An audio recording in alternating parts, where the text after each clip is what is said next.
So thanks for coming. It's great to be here, great to see so many friends as always. And Claudio, thank you for being such a great curator of this series.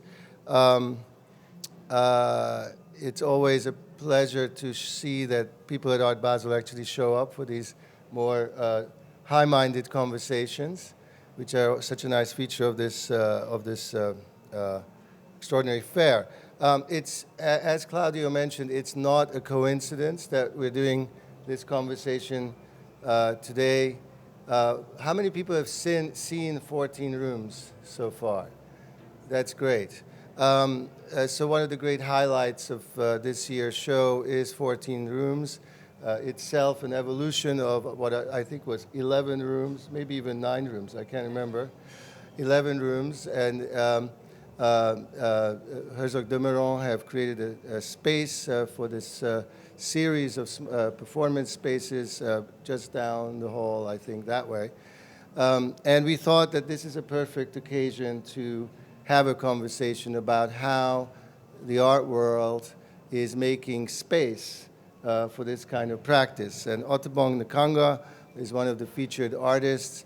Her work is one of the featured works in this production, and she's joined by two great champions of the art form, RoseLee Goldberg, the founding director of Performa, Catherine Wood from Tate, where she oversees many things. I'm going to say more about them, but it's always my custom also to ask everyone to give them a big clap because they're going to be working very hard.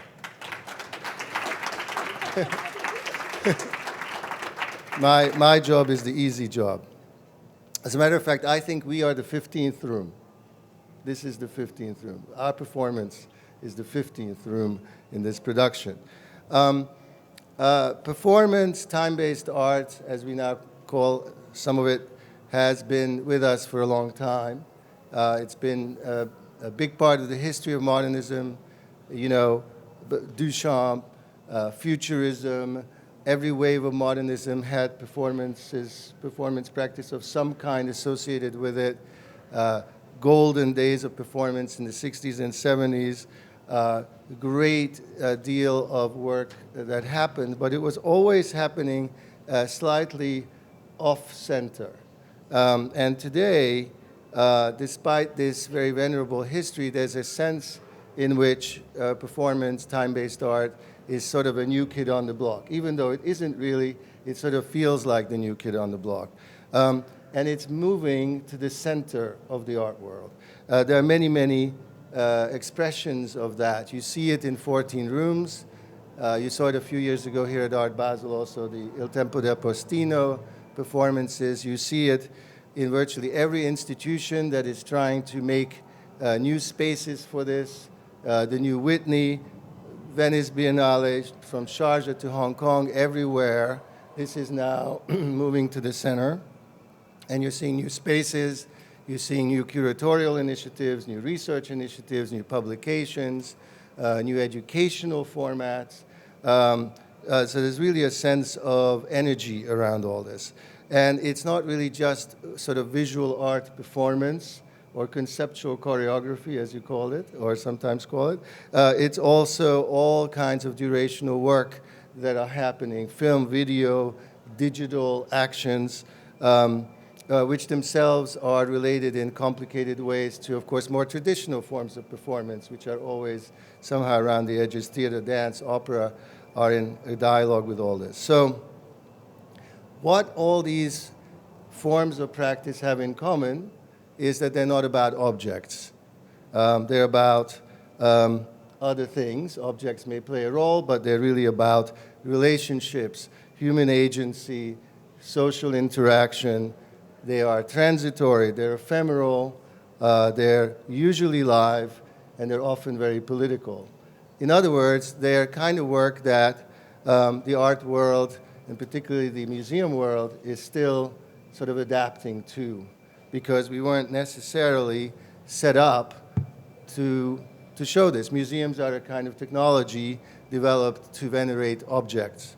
And here we are with these not object-like things.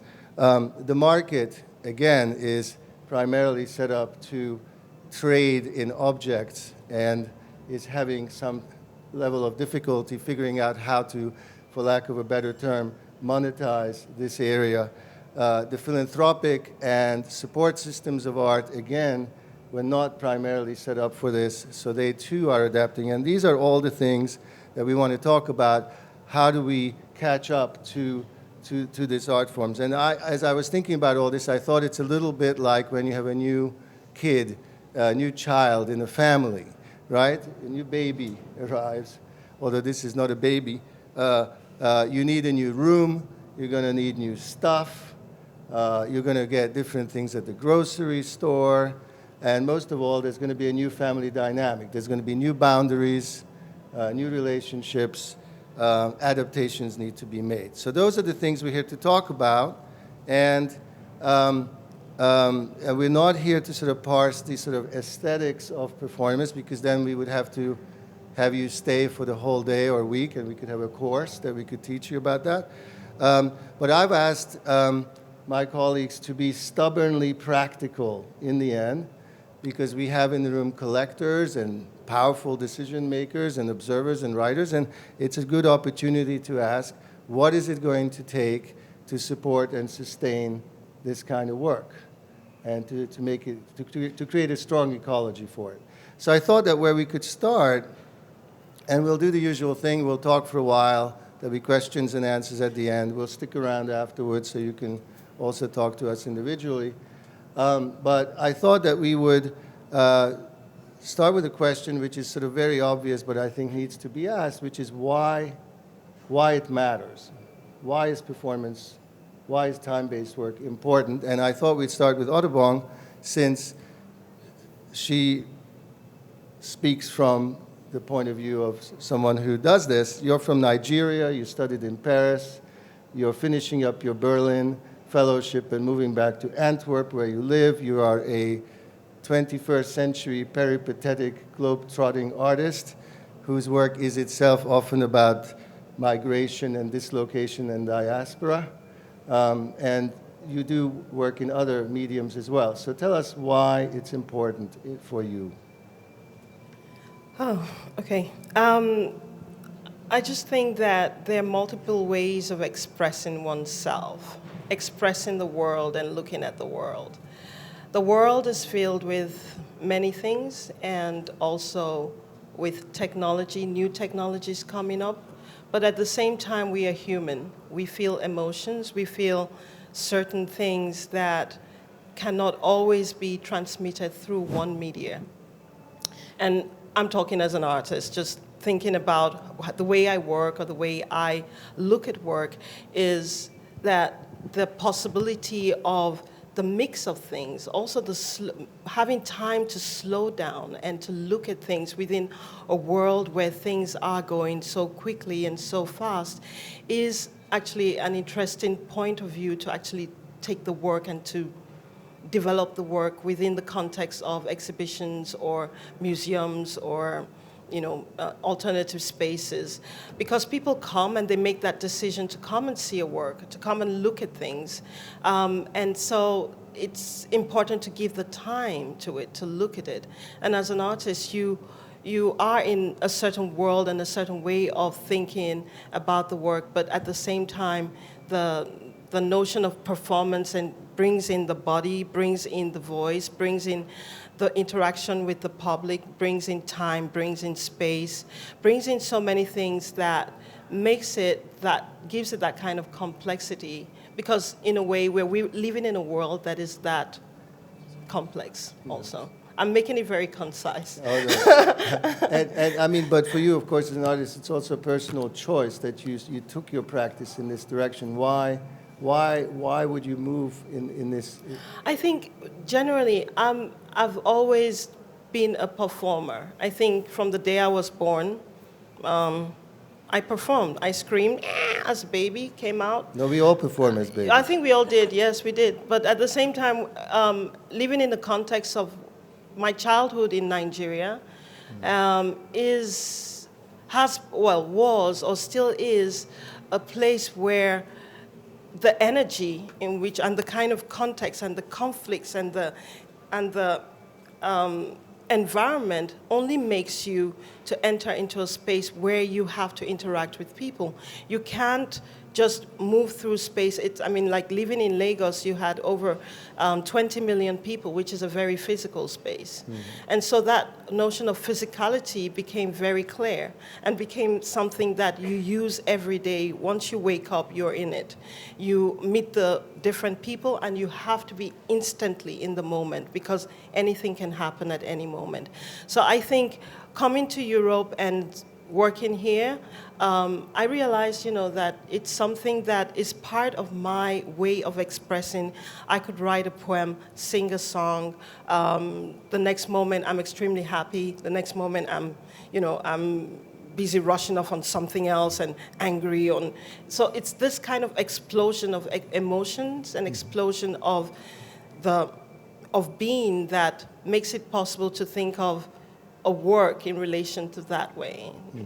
I think it's that kind of heritage that I had that makes it possible. And that's why the work explodes in different forms, let's say. Great. Well, RoseLee, you've worked with artists of all heritages who do this kind of work. This is someone who probably needs no introduction to this audience, but you're the founding head of Performa, which is, I think everybody here knows, it's a absolutely vital biennial performance that happens where we live in New York City. You're an author, you're an educator, you're a critic, you're a curator, you're a champion, you're a proselytizer, who, in a sense, took matters into your own hands, realizing that this work needs to have more visibility, and created this festival, which now takes over all of New York. You're originally from South Africa, and you worked with everybody. So having done that, why does it matter? Why is it so important? A quick reference to Otobong. Indeed, I think growing up in Africa is a big part of that sense where you don't separate disciplines. That's a really very 19th century idea that there's painting and sculpture. And we've been living with this shackles on us for a long time. I think, performance goes way back. It's not just the 19th century. Leonardo da Vinci did live performance. If you had your daughter's wedding and you were Cosimo Medici, you would actually call on Leonardo and he'd come and do the event for you. There are ample examples of artists throughout the centuries using live. We won't call it performance art. That's a term that was very specific to the 70s. Let's call it live. Let's call it artists making live events. This was something that was an ongoing part of the artist's existence, artist's life, creating pageants, creating fireworks when a new mansion was opened, a new palace was opened. When the men are returning from war, they were having the Arc de Triomphe, was sometimes made out of paper. Dürer made Arc de Triomphes out of paper. There would be this extraordinary inventiveness that was expected from the artist not to work in one medium. It's very much a 19th century idea that you would go into your little cupboard and be a sculptor or a painter. So this was very important for me across the board to show that artists, some just by nature, like Otobong said, she just grew up as a performer. She's very driven as a performer. You talk about Laurie Anderson, people who are able to be performers, but they also work in film. They can dance, they can sing, they can make instruments. And the entire 20th century, from Dada futurists and on, Rauschenberg, Oldenburg, Vito Conci, Yoko Ono, Rick Turvanija. In fact, most of the work we look at these days actually does have a performance root, but it's just taken all these years to acknowledge it. So my big point there about starting Performa was to say I'm tired of this world, not paying attention to an important part of art history. It's absolutely integral to art history. That so many ideas, art historically, I'm the historian here, emerge during a performance. For example, Malevich's white crowns, the white abstract paintings, we all date that as 1917. In fact, the very first time he did that was in 1913 as part of a performance. So even for art historians, who most of us who are taught to be really good detectives, that aspect of the work that originates in a live performance is often not known. And museums, for years and years, performance has been hiding in plain sight. We have performance art collections in every museum, except it's called, again, it's called futurism, it's called Dada, it's called a drawing, it's called a video. These things have been spread out throughout museums and never actually put in this area. So that was the reason to start performance. Right, and we're going to talk about what museums need to do, but you haven't answered the question, which is, why is it important? Why is it important? Performance is important for the reasons that I think that artists talk a lot of different languages. And there's a real need to talk a language that directs, that's exactly as you were saying, that's very much about directed at people. Performance allows a lot of layering of ideas. You can put an enormous amount of different parts into performance. In fact, I think Picasso once said that making sculpture is the ultimate act for a painter because they finally understand the material of paint. And I actually think for an artist to make a performance is to actually understand all the elements that they have at their disposal. They can work with sound, they can work with color, they can work with space, they can work with material, they can work with movement. To work in performance is to be liberated to work in as many medium as your heart desires. Now that's an answer. And I'm putting my hand up because I'd like to put on Leonardo's performances, and I think there are people in the room who could help make it happen. So let's talk about that. Do we actually have a record of these performances, these Leonardo? There's lots. We're busy doing a lot of research this year because, hold on, for November, we're doing the Renaissance is out, All research right. theme. Okay, so Catherine, you've been at the Tate Modern, I think, since 2012? 2002 or 3. 2002, well, you co-curated the opening of the tanks. Yeah. You create contemporary art, but with a heavy focus on performance. You've done an online series on performance, and you write a lot about this. Everybody here writes a lot. RoseLee writes a lot. And in one of those writings, you wrote that performance turns the museum into what you call a living entity, a breathing space for social encounters. So what's your answer to the question, why it's important? I'm trying to think about the context in which I wrote that. I was thinking when you were speaking just now about what the artist Callie Spooner said recently, which was, I was asking her why are artists interested in performance? Is the word performance a relevant word? And she said, actually, it's something to do with a refusal to settle. It's not necessarily a fetishization of liveness per se, but it's this idea that things can remain in a state of being unfixed. And I guess everything the museum does and everything it's geared to do is to fix things at a certain point. When they enter the collection, we try to fix them in a stable state so that they can be preserved. And then it's all about not touching them and putting them behind barriers. And I mean, this is in the conventional sense of objects that we collect. So performance, I guess, is a way for artists to reconnect the static, preserved object to the conversation it came from, the process of making that it came from, to really put it back into circulation as part of a live language. And I think maybe in the 60s, in that post-war period, performance was very much associated with an idea of authentic starting again and starting from scratch and often very body-centered. But even now, that idea of starting from scratch is very relevant, I think, in terms of, the coordinates of encounter with art. And much as we rely on the white cube ritual to look at painting and sculpture still, or the kind of immersive black box installation for film, in performance there is a sense, I feel, that each time you can reinvent the coordinates, who's looking, who's being looked at, where the frame is, where the object is in relation to the artist, in relation to the spectator. There's this sense that things are up for grabs and that they can be reconfigured actively. Great, well, I'm going to go to that second question because you've each answered in slightly different ways, the sort of absolute immediacy, the sort of sense of how could it be otherwise for you, Otobong, to just express yourself in this way? For you, this sort of multi-layered way in which performance opens up art, the thoughts you just expressed. These are all really nice answers to the question, but what we're really here to talk about is, okay, we get that. What are we going to need to do to take this very static institution of the museum, but also the other pieces of the ecology, to make a home, a permanent home for this work, which, as you say, RoseLee, has been with us, but not in the way as other art forms have. So let's look at things from that side.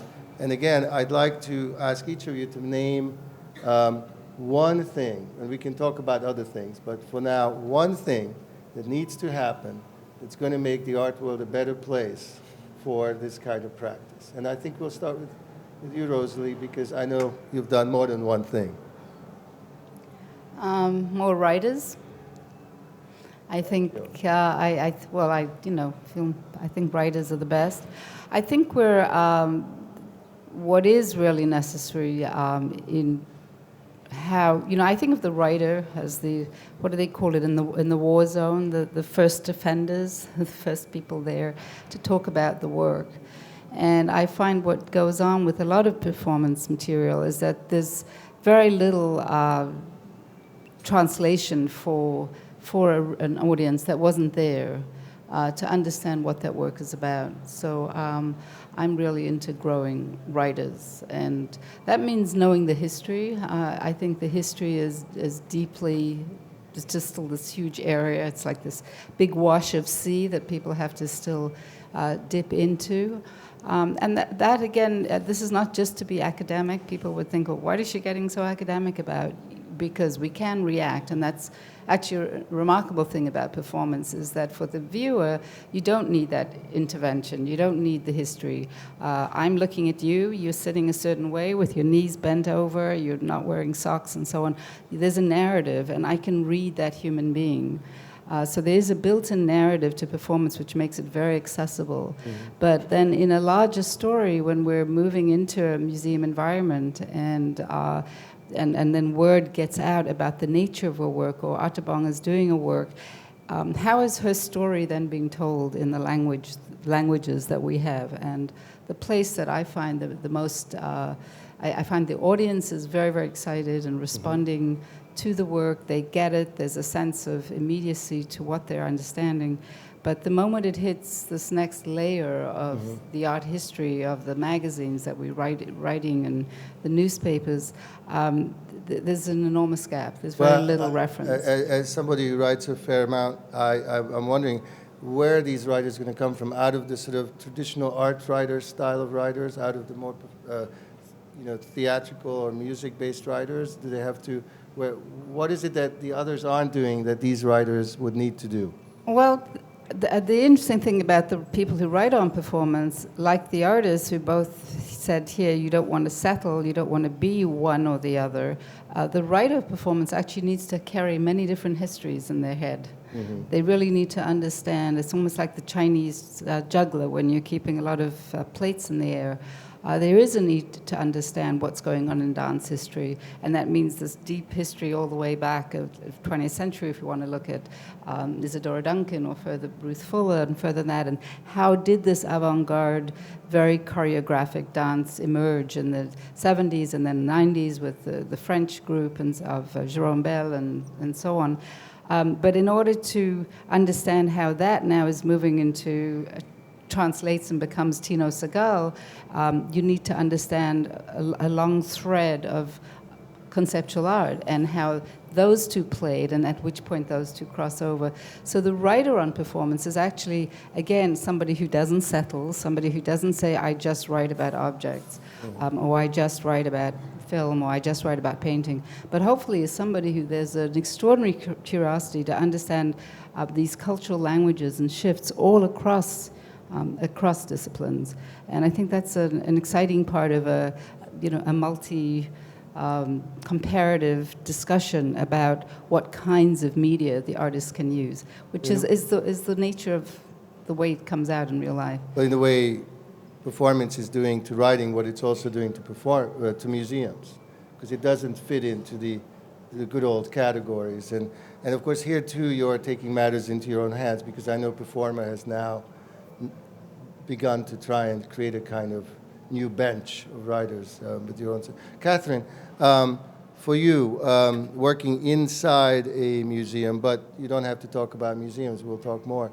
What's your number one thing? What's in the top of your wish list for performance to be better?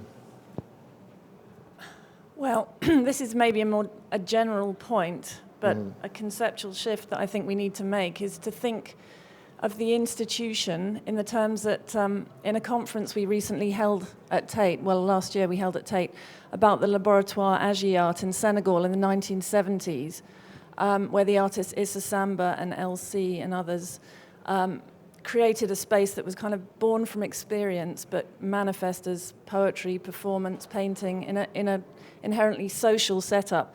And Simon Jami, who was speaking about this history, said, you know, they were thinking of not of institutions, since institutional setups weren't fixed there, but thinking of to institute as a verb. And I think that's really important in terms of how I try to work with performance in a museum. It's also relevant to the market. And artists like Tino Segal or Elm Green and Dragset, Tanya Bruguera, many of these artists are not anti-institutional in the way that performance was considered that it ought to be, anti-market, anti-museum, in an outside space in the post-war period, but really thinking how can we get into the structures, the language, you know, the iterations of the institution and change it by intervening in those structures. So actively performing the institution, instituting it differently and changing it. And that's a subject we'll come back around to. Otobong, what's the first thing you would fix if you were God? Well, first thing is, for me, I'm thinking not everything can be institutionalized, and not everything can be bought, and not everything can be kept. Not everything can exist forever. So in that way, of course, we're constantly entering into a place where we're thinking, how can we collect, but I'm thinking from how I have acquired knowledge. And that has always been a lot of times through transmission, oral transmission, people telling you stories of your history, your life, and then mixing it together with other things that you encounter in life. I think the way of going forward with this would be working together with the artist, especially if the artist is still alive, to be able to document and follow a process.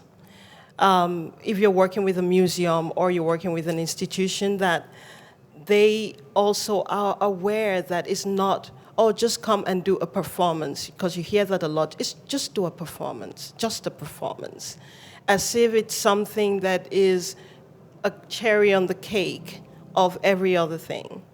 But the performance is not just a performance. So if the institution and people that are dealing with artists consider the performance as much as a huge bronze sculpture, then they would take that just a performance, they'd consider it not the same way.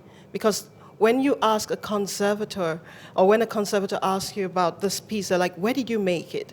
Who made it? What is the material? What kind of, if you're using styrofoam, maybe it will not last for 10 years. So there's a way of thinking in relation to object as a conservator or as an institution that is not immediately put in when thinking of performances. So that relationship with the artist and the institution does not take place in relation to the creation of the work, but it's more, maybe for some institutions, but a lot of institutions don't think that way. And so that base of like the conservation of it or the building of that together does not take place. The performance happens and it's like great, fine, but there is a whole process maybe discarding objects at the end, maybe it's just a sound piece, maybe it's just, but there is a process, and what is that process, and how are museums thinking of it in relation to that? And I think that's extremely important. Of course, certain things will be lost in translation.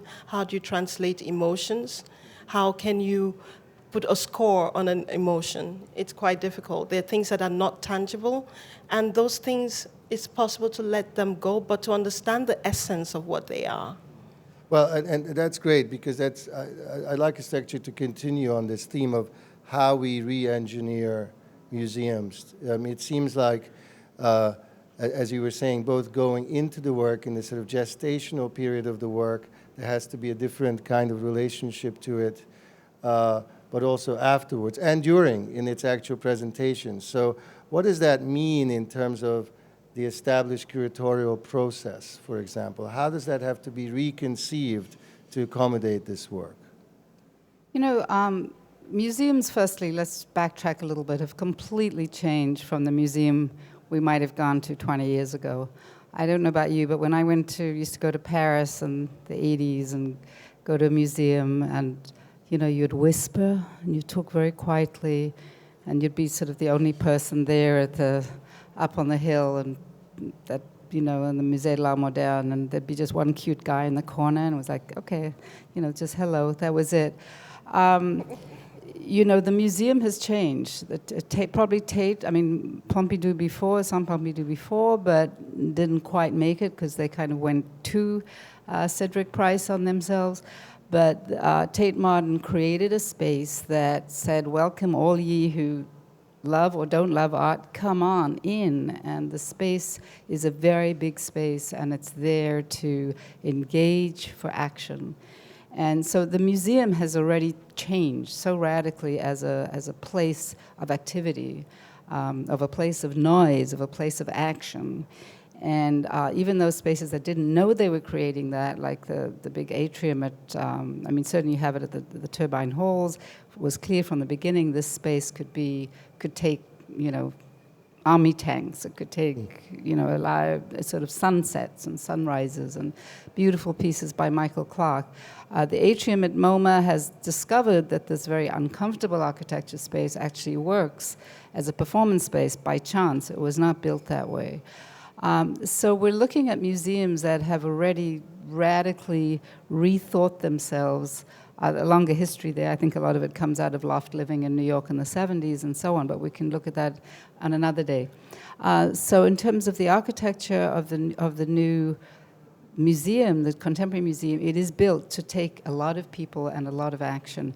The next iteration with tanks, with the Whitney's 2 theaters, apparently every floor at the Whitney is being designed so that it has lighting and the capacity to become a performance space. You know, on and on and on. This will be the new real estate. The new real estate will have a green room. The new real estate of the museum will have space. And then we're really talking about rushing in to educate a lot of curators, where, again, the history is not very well known. You're talking to young curators who, you know, Catherine's been training for the last 10 years. We've been training new curators who are really coming into a field that they're not very well informed. I mean, that would be like hiring a painting curator who doesn't know who Roy Lichtenstein is. I mean, you come across, you know, you're looking at new young curators who don't have this in-depth history, who can't tell you what was going on in 1924 the way they would if they were in straight art history. Mm-hmm. So in order to build the curatorial departments to make all those decisions, which is probably going to be the next question, do you reconstruct old pieces? Is that useful? Is that not? All this comes from knowledge. In order to decide which kind of piece can be reconstructed, you need all the kinds of knowledge you would have as a visual art, you know, as a painting curator or a sculpture curator, that allows all that reference for you to have the connoisseurship, which is the real meaning of the word curator and connoisseur, all that knowledge and nuance to be able to say why something looks so perfect in that wall. It's this kind of expertise that is still going to take time to grow. There aren't many curators who can instantly fill the new curatorial departments that are being built in the new museums. What is, Catherine, for you? I mean, when you put together an exhibition of objects versus when you're working on a performance, how's the process different? It's funny you ask that question because I've often commented on that in Tate. When I work on a turbine hall commission that's an installation or sculpture or an exhibition, it's a seamless process. Everything in the institution is coming to me and saying, when are you ready to install it? When are you ready to hang this on the wall? When can we do the wall text? You know, it's geared to that pace. Mm-hmm. When you organize a performance, I mean, this has been the case in the past 10 years, and it's gradually shifted through the practice of what we've been doing. We're working against all the structures in the museum, actually, because much as our director, senior curators, Sheena Wagstaff, Nick Curator, Chris Durkon are very behind performance being a core part of the program, the actual practical structures of the institution are obviously geared to what RoseLee's talking about, what the museum was 20 years ago. Just the way the database is set up. Behind-the-scenes stuff. Yeah, I mean, the art handling lift that we can't have people in, or you know, you're not allowed water in the galleries for performers, or the database didn't have a classification to put performance in as a collection work until a few years ago. Right. So there are all these kind of administrative obstacles which work against our conceptual willingness. I mean, in terms of younger assistant curators, I've been very lucky with some of the assistant curators I've worked with, and we've got various research projects at Tate with PhD students, and I find actually they don't distinguish, the younger generation are not necessarily distinguishing between what's performance and what's painting and what's sculpture. There's a performative attitude pervasive amongst younger artists and thinkers. So I think we can learn from them in that sense as well. I mean, I obviously agree the history is important, I sympathize with what you're saying about how you have to work against the structures, because RoseLee, in fairness, the few museums you've named which really accommodate performance remain the exception to the rule. The vast majority of museums are still pretty hush-hush type of classic galleries. But however, there was one advantage to that, which is that there's something great about kind of shoehorning in performance into some of these spaces, like at the Met, where I spend a lot of time. You know, Limor Tomer is doing wonderful things by, you know, putting performances in the Arms and Armor gallery, or, you know, and then you create these interesting tensions. Whereas, I mean, isn't there a danger of sanitizing performance if you create sort of the perfect state-of-the-art performance facilities, you know, off somewhere, and then that it becomes the sort of, you know, beautifully packaged performance factory inside the museum? Sorry. I think there's still always a kind of resistance, I mean, with different kinds of artists. So there is always a fear for the institutions, for the market, or for critics and all that. But I think as an artist, you still have a way of like saying, oh, this is perfect, and you can still irritate it. You can still make a mess out of it. That you would still be surprised that there are still possibilities of breaking down that whole system again. Because each time, I think the artist is always ahead of the institution in the way it's like thinking of the thief and the police. The police is never ahead of the guy that is already sees the future before, and he's just cleaning the damage of that, you know, cleaning mess. And I think the artist is there to just go in, and the artist is always resisting. You see another artist did this, and you're like, you think about it, and like, I don't agree with that. And then with your own convictions and your own confidence and your own approach of looking at life, you completely mesmerize what the other person is doing. So that's why would have different qualities of performances, different qualities and ways of looking at an institution, and maybe resisting to it, at the same time subverting and messing it up, and at the same time playing with it. Like it could be very clean and nice and work with the system, and it works perfectly as the opposite. By the way, I think the audience is often ahead of the museum as well.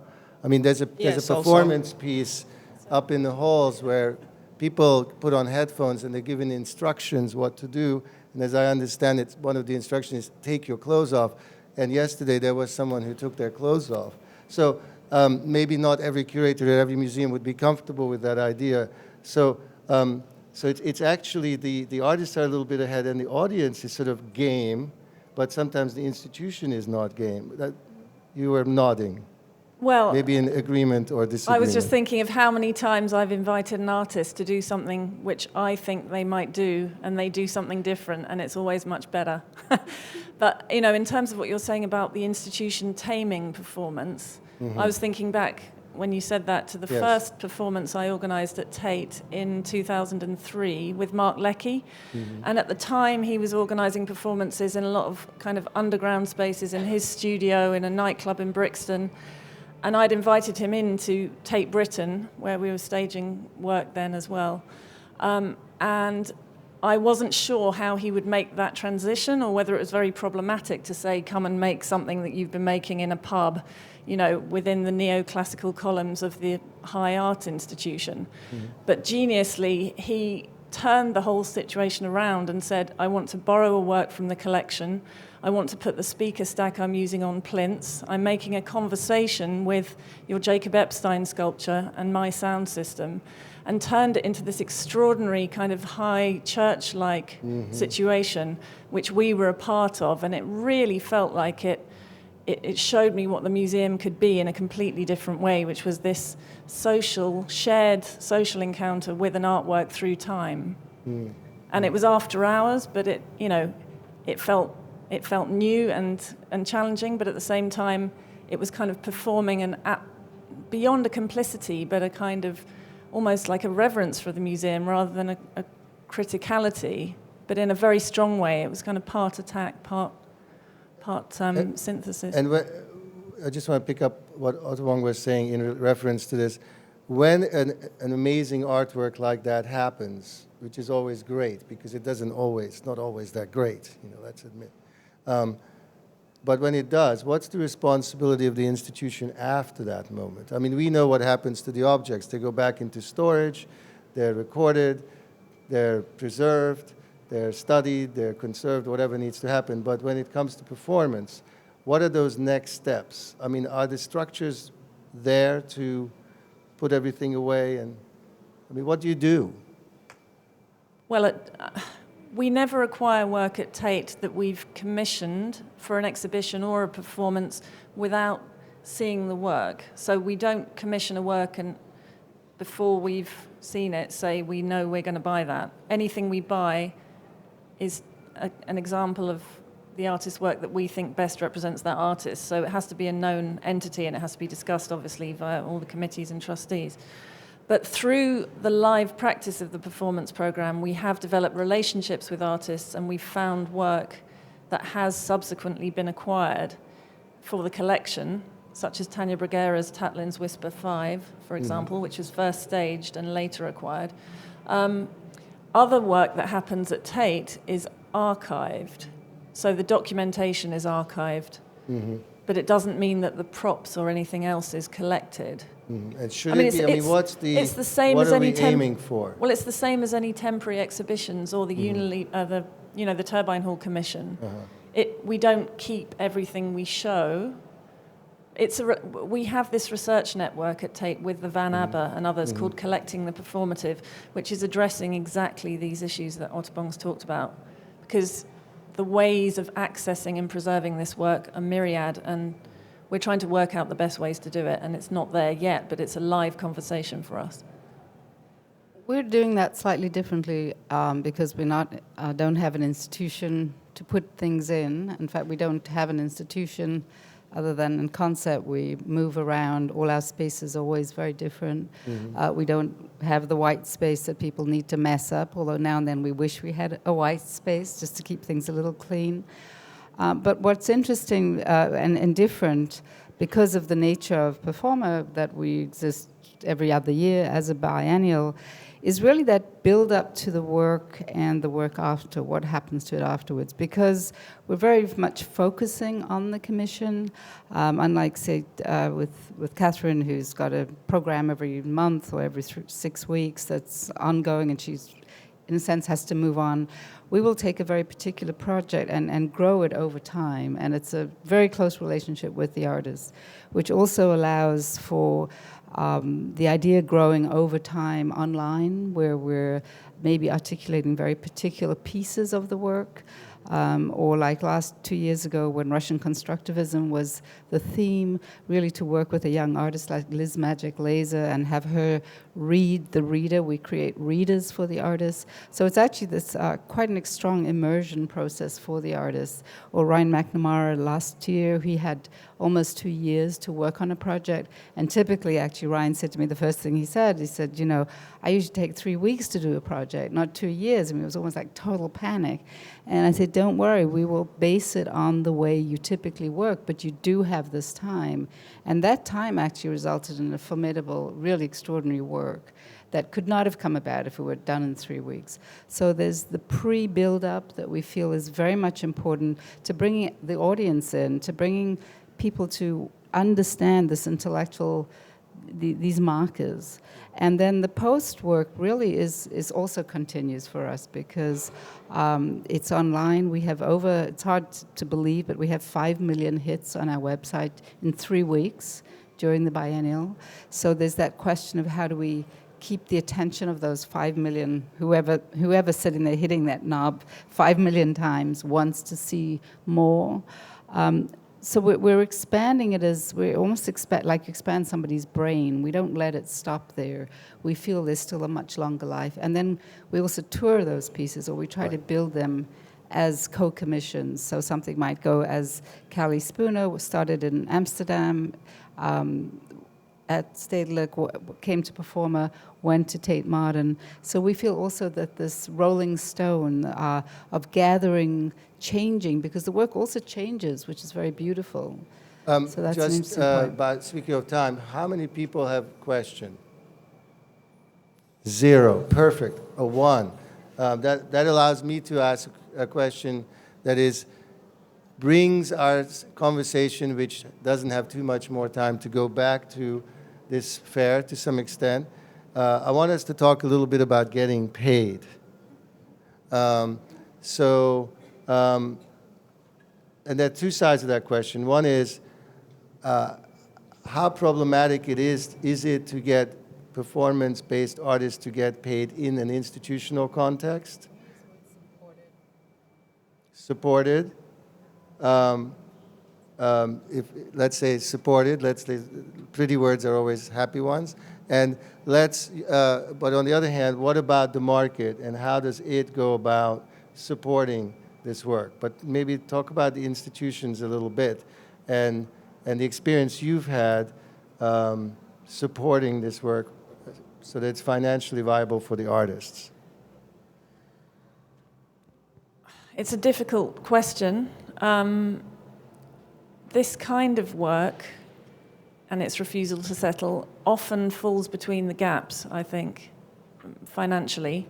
We've really relied on sponsorship, like the BMW program we have at the moment, to support this kind of work because it doesn't have the same kind of economy as an exhibition that's on for 3 months with paying tickets, nor with work that would be toured like theatre or dance, which relies on other kinds of subsidy for long term. And I mean, we're also part of a corpus network and we work with collaborators like Performa on touring work that we produce and having this longer term relationship, but that's not to say that we as a museum can support in the way that maybe other kinds of, theatre or dance networks can support work. So because you're not ticketing for this. We are often ticketing, but the cost of putting things on is way beyond what you can raise through ticket income. And the work, much as artists have begun to edition work in the past 5 years or so, performance works more and more are being sold ostensibly, and museums are collecting works. It's a small market. It's more a form of patronage almost. Mm-hmm. And it's a very important part for the artist, but I do feel some of the most exciting artists who are quite high profile actually have a strangely hard time falling between, performance networks that would deal with more traditional performance forms and market networks. And I think it's a problem, actually, and I'm not sure. Otobong, an artist what we like can- yourself, I mean, clearly there's a gap because there's a whole set up system. If you're an orchestra or a ballet company or a dance company, there's a kind of sense of how that is supported. If you're an artist who makes money on the market and has a side, that we know that. But Otobong, someone like you, how do you put it together? Give us a little insight How do I into put it together? how you get supported. Well, I think in general, the works that I've always made have always, from the beginning, started with my own funding. I use my own money to make my own work. And it was just of late, not maybe about four years ago, that my work funds my work. So since I'm not only doing performances and videos or things like that, or time-based work, I also make drawings, I make other things that help in the reflection of my work and expand it in different ways. So these are ways that those things can help feed the work in another way. So I don't really think about the performance as the place where I would get, let's say, money or to live, but at least what is really good is that in relation to the performance you get when you work with institutions, that they produce the work. And so in a way that's already a big step in producing, in thinking of having a space to show, in having the audience to come, which is not always the case in some institutions. And so you know that there will be a certain kind of visibility which is not monetized. There is a certain kind of support from an institution which allows you to grow because the curators and the people you're working with have a certain kind of in-depth of what you're doing, and when they invite you, they also expand your own vision of work. So it's not really a financial, let's say, support, but it's another kind of support, which is also very important. Financially, it's not always the best situation, especially if you're working with other performers or other people, and these cost money. You need to work with maybe 10 dancers. You have to imagine that you have to pay them. So sometimes you would actually make sure that they are better paid than you, that they get, because they are your material. If you get bad material, if you get bad clay or cement or a monitor that is not working, it's bad for your work.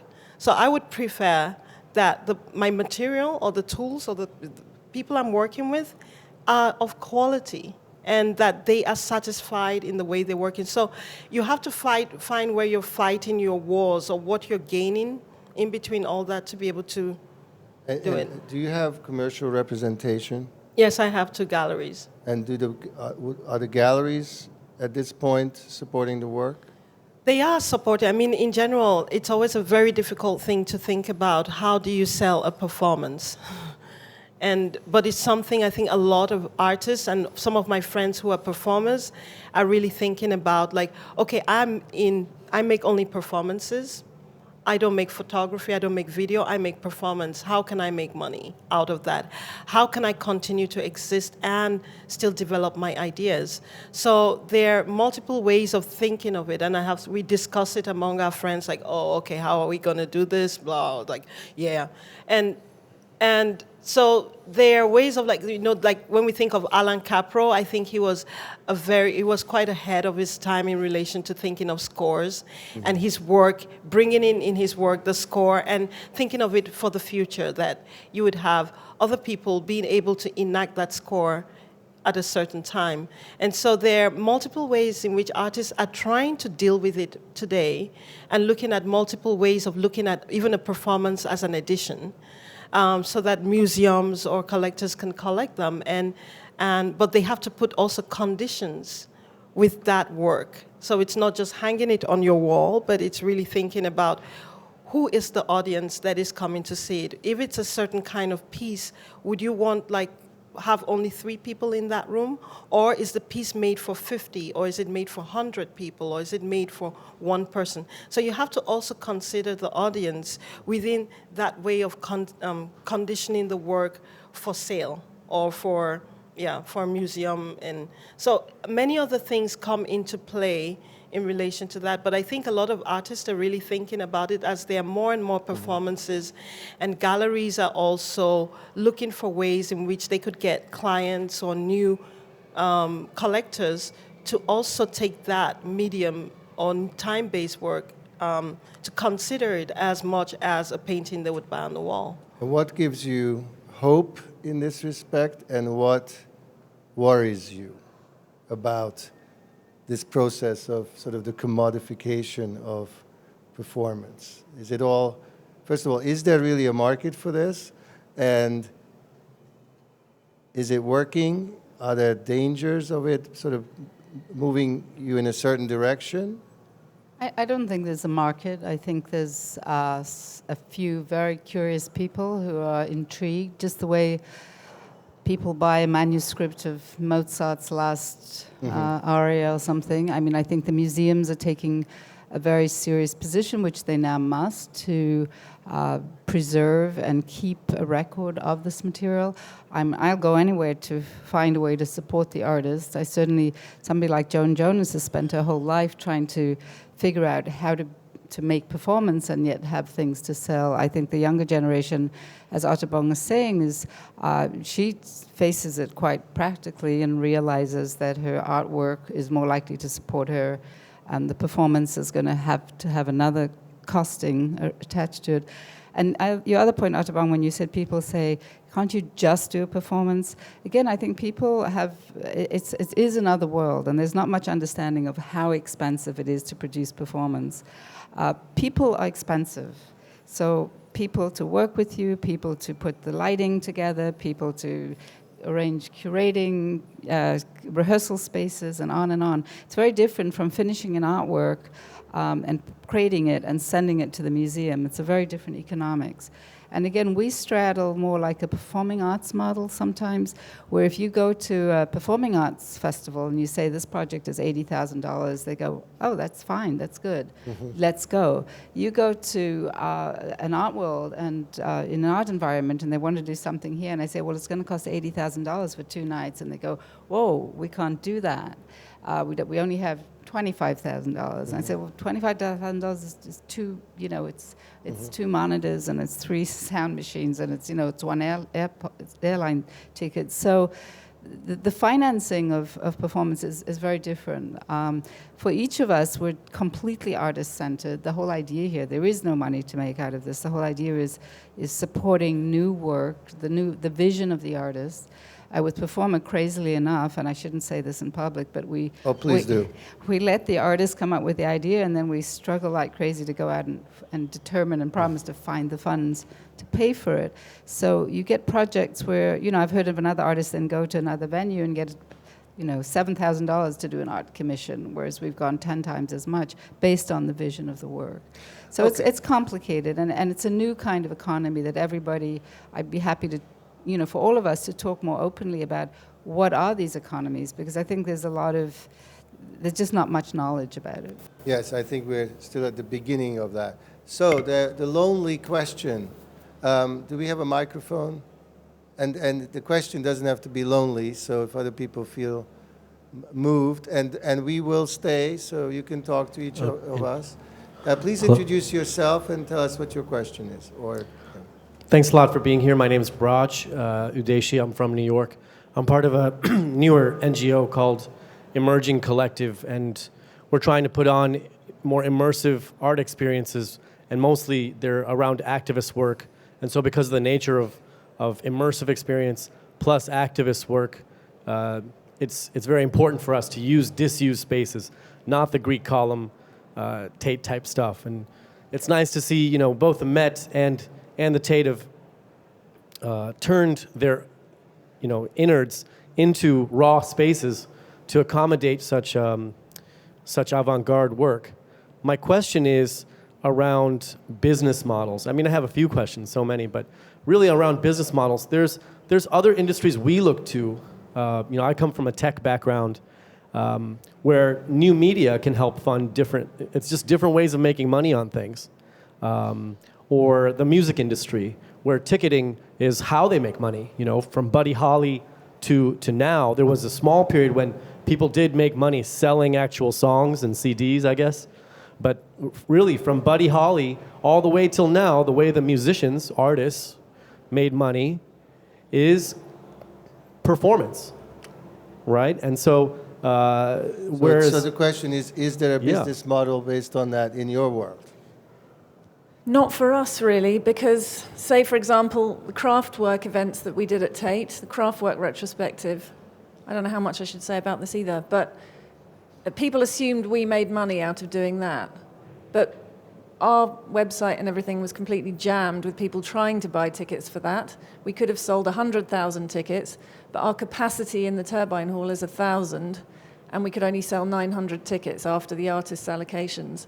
So to install, I mean, I talked about starting from scratch as a great freedom of performance art versus theatre or the traditional gallery setup. We literally have to start from scratch each time we put a performance on at Tate. Not in the tank so much because we have a lighting rig and some sound, facilities, but in the past 10 years, each time it's been setting things up from scratch. So the profit margin is incredibly small. In fact, it's usually the other way around. We're subsidizing. Although we sell tickets, we don't make money. RoseLee, what percentage of performers' budget is earned income? It's very small, but like you say, we try to think of it that way. I think we're probably looking at 15% or something if we can. Which is true for museums in general, actually. Yeah, but again, the way it's the art, the art wins. Integrity of the art wins because, for example, we did a piece for Performa 13 by Rashid Johnson, which took place in the Turkish baths in New York, which was pretty amazing. It was a piece by Amir Baraki. It was Dutchman. It was politically very powerful. It was emotional and it was very, very hot. You were in the bowels of the Turkish baths. We could only take 40 people a night. We could have probably had people charged anything we wanted. The people were lining up to try to get into the 6 performances. And but again, there's a sort of moral imperative to keep the price down. I mean, I know you can go to to the Lincoln Center and go to opera and spend $300. I just didn't go to see Macbeth in New York last week because the tickets were $350. But again, the production there, you probably can get away with it because of all the material that's gone into. But to watch 2 people in bathing suits in a Turkish bath, you can't spend hundreds of dollars. You can't expect the viewer to spend hundreds. And we're about to take it to Chicago, and the same thing's going to happen. We're charging $45 a ticket. We can only get 45 people in a night. So concept overrules, and we will not make money. Another question? Can I just ask a quick follow-up question to that? Is there something about the immediacy of the practice of having people physically in the same space that requires that? You mentioned Lincoln Center, and what was interesting about what they did with their model is that the Metropolitan Opera House, because they can only get so many bodies in a room, started this program that's been very successful the world over about showing operas all over the world through theater, and maybe using digital platforms and new media to introduce broader audiences and expand the base that way and not be limited to the space? Or is the practice necessary that it needs to be in a physical space and have that human interaction where a model like that doesn't work? I love the idea. In fact, with our 5 million hits on the website, I'm ready for it. Like anything, and in fact, we do have certain things that are online. One more plug for Performa this weekend. T Magazine, Sunday Times, just took 4 of our key projects and put them online. That was very exciting to see. So yes, it is possible. And if you know how to do it, I'd love to meet you. And to do it even more so, because yes, I'm very aware of HD, the Bolshoi Live. I'm following a lot of those programs where you have, the Met, the Bolshoi, and so on. It's possible, but again, it's another income stream for us because we need to get that funded. You need editors and an editing room. You need to remake those films. They need to be impeccable. They need to be HD. ready to go. It's $1 million a performance. And at I'm the ready, Met and to if do that. anyone's Yeah, I here was from gonna say. BMW or It's $1 million wherever, a performance. it's an easy, not It's even very perform- maybe expensive to do it. It's isn't it? It's a live expensive stream. and it's real. We have some very, very beautiful remade videos that could work that way. But it's, again, we're in nonprofit land and we need to meet this other world to help us do it. Our time is coming to an end, so I'm going to... Okay, quick question. Sorry. Hi, my name is Anders Modig, and I'm working for Swedish newspapers and magazines, and also a bit in England and the US. And I just feel that we completely lost the private collector in all this. We asked about, is there a market for this? And I think early in the green room you said there's about 3 real collectors. We're not sure how many they are. Are there any in the room? Please stand up. They're leaving now. My guess is that it's still a very small group of people. I certainly probably know 1 or 2. Catherine probably knows 3 or 4, maybe 2. And you don't know any yet. We'll find one for you. One of the world's esteemed artists Otobong in the would like art to know hasn't some. yet We definitely met the have collector. I think I certainly know. Actually, Catherine and I we'll talk about it after this to see if we can come to a number that we could agree on. It's very, very small. And I think it could be, there's a moral responsibility for collectors to start taking this on seriously. So in addition to that sentiment, I'm now going to finish up by asking each of you, in addition to our great hope that the collectors will step up, please, what is the one thing each of you takes away from this conversation, this performance, that will push this field forward and that you want the people of the art world to be aware of? And we'll start with RoseLee, and we'll go to Catherine. We'll end again on Otobong. Well, I'm going to pick up from this last gentleman and say my mantra is for every dollar you put on the wall, since after all we're at, where are we? We're in Basel, right? We're in Basel. For every dollar you put on the wall, you should put a dollar back into nurturing young artists, making work that is as experimental as performance. Because really what I'm seeing is the 1%, the 99%, what's going on in the art world, that's a concern to how we regenerate and really nurture the generations that are emerging, who aren't just obsessed with a kind of monetary, goals. So for every dollar you put on the wall, put one back to being a producer of a young artist making important performance, and we'll be happy to introduce you. Catherine. Well, what struck me in this conversation, strangely, is how much we need to learn from Africa. I didn't realize, I spent a lot of my childhood in South Africa. You did, and you've got a Nigerian collection. And I was just thinking, maybe we need, we're talking about collectors and the market and then museums. Maybe we just need to think how to redistribute our labels a little bit. We mentioned the word patronage. Just thinking, it's not necessarily about this preset idea of collecting that we have at the moment, either for the museum or for the private collector. What are different ways of sharing and showing work, repeatedly showing work, say commissioning something that can be re-shown every 5 years, every 10 years. I think there are different ways of understanding permanence in terms of collecting. And it might be, like you said, through a touring network where a work gets repeated and kind of instituted in the imagination rather than held as an object. Otobong, as our artist in residence at this panel, the last word is yours. The last word? I think, it's hard. Artists just, they keep on making. It's in you. You think creatively, you make things.